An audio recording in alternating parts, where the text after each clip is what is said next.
Kapapasok lang pong weather bulletin, itiras na ang storm signal warning number 2 sa mga lalawigan ng Isabela at Cagayan dahil sa bagyong Helen.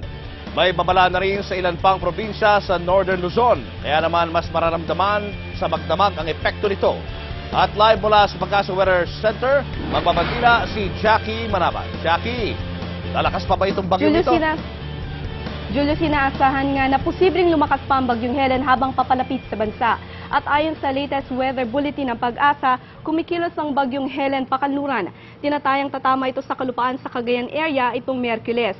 At maaaring paigtingin ito ang habagat na magpapaulan sa halos buong Luzon, kabilang na ang Metro Manila.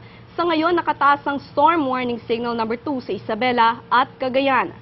Habang signal number 1 naman sa Quirino, Aurora, Nueva Vizcaya, Ifugao, Mountain Province, Ilocos Norte, Abra, Kalinga, Apayao, Babuyan at Calayan Group of Islands at Batanes Group of Islands.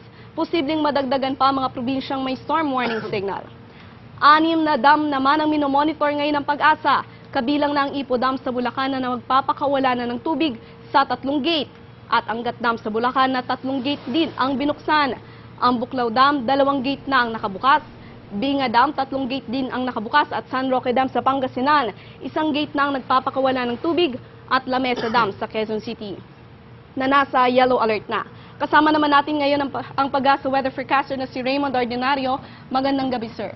Magandang gabi rin naman. Magiging matindi po ba ang pag-ulan at dala nitong pag-ulan? So inaasahan natin na ngayong gabi nga is magdadala na ng moderate to heavy rains dito sa may eastern part ng Luzon, dito nga sa may probinsya ng Isabela, Cagayan, at dito sa ibang probinsya ng Northern at Central Luzon, at dito naman sa may kanurang bahagi, at dito sa western section ng Southern at Central Luzon.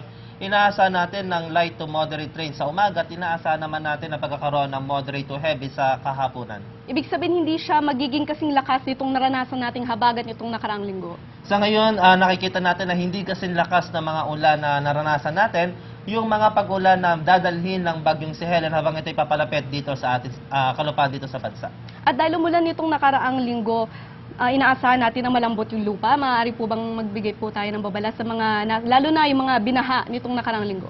So tama yun. So as of now, saturated pa rin yung mga lupa dito sa mga area na hinagupit nga ng habagat, na patuloy pa rin na nakakaranas ng mga pag-ulan, ng mga pagbaha hanggang sa kasalukuyan.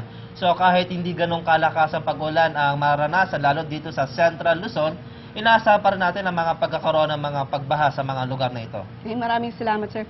Julius, sa Huwebes inaasahang makakalabas na ng bansa ang bagyong Helen, pero mararamdaman pa rin ng Luzon ang epekto nito.